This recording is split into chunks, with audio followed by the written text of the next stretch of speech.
Hi, Pam. And so, why don't you just describe your interest in government? And you've been in government for quite a while, actually. What's been drawing you to it? It's really been part of what I have wanted to do. And as an individual, I graduated from UC Santa Barbara with a degree in political science. And I came home to my community here in Petaluma, and I wanted to get involved, and I contacted then Councilwoman Lynn Woolsey, and she pulled me in and started getting me involved in local organizations, and she suggested that I come to council meetings, and so I went to city council meetings for 2 years, sat in the audience for Every single one? every single one, and introduced myself around, got to understand the issues, and the more I learned and the more I watched, and the more I was excited about being involved in my community and making a difference. And I applied for a seat on the Planning Commission, and I was appointed at age 24 to that position. I'm the youngest person that actually has ever been appointed to the Planning Commission in the city of Petaluma's history. And I sat there for 4 years, again learning and helping make, I think, positive decisions for our community. And then I ran for city council, and I thought, wow, city council, it'd be really a wonderful achievement. Right. To be a part of a body that makes decisions for almost 58,000 people. Right. And I was elected and re-elected 2 different times, and I thought, wow, I could. Mayor is out there as well, and I threw my hat in the ring for that, and I'm so honored to be able to be someone that's a point person in this community that's able to listen to the public and try to make the best decisions for all of us. How would you describe some of the things you do as mayor?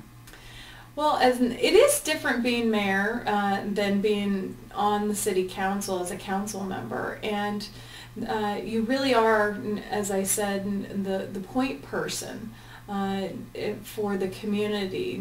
You are the focal point. It's a very recognized title throughout the country. Mm-hmm. And so what I've done is tried to be available in the community. I've always done that as a council member, but being the mayor, I think you're more visible in that respect. And I go to the schools. I have students and adults come to City Hall. I show them the office, our council chambers. We started I started inviting schools to come and have a few students lead the Pledge of Allegiance at our council meetings.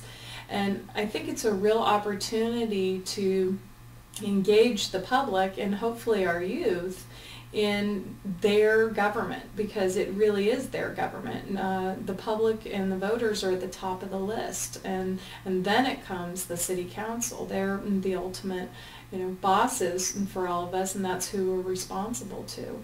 So for me, it's really trying to empower people in our community to take an active role in their government and know that their government really cares about them.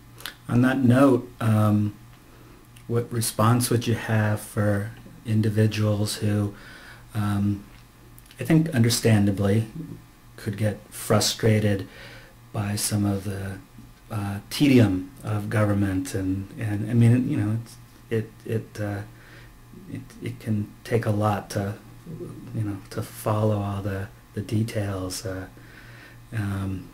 I don't know, anything to help those of us who want to be involved and want to be informed, but sometimes it seems really hard. Sure. I think the old saying, patience is a virtue, is certainly one that is applied to government, I think, in all arenas. And I think everyone wishes that government was able to react quicker, or be able to just get something done in a shorter amount of time, and it just doesn't make any sense to people because they're not involved in the process. And what people need to understand is there are certain laws that we have to follow that require noticing periods. There are different committees and commissions that need to review certain policies that come before a planning commission and a city council.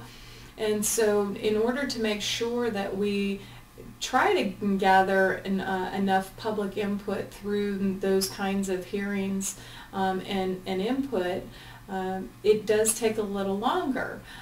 But I think what comes out of it is awareness by people, more of what is out there and what we are making decisions on.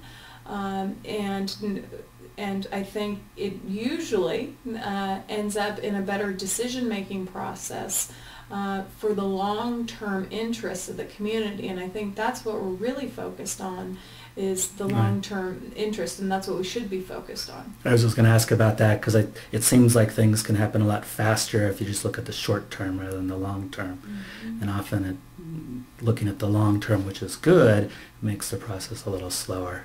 But when you do, you end up with things like the theater district. That's correct.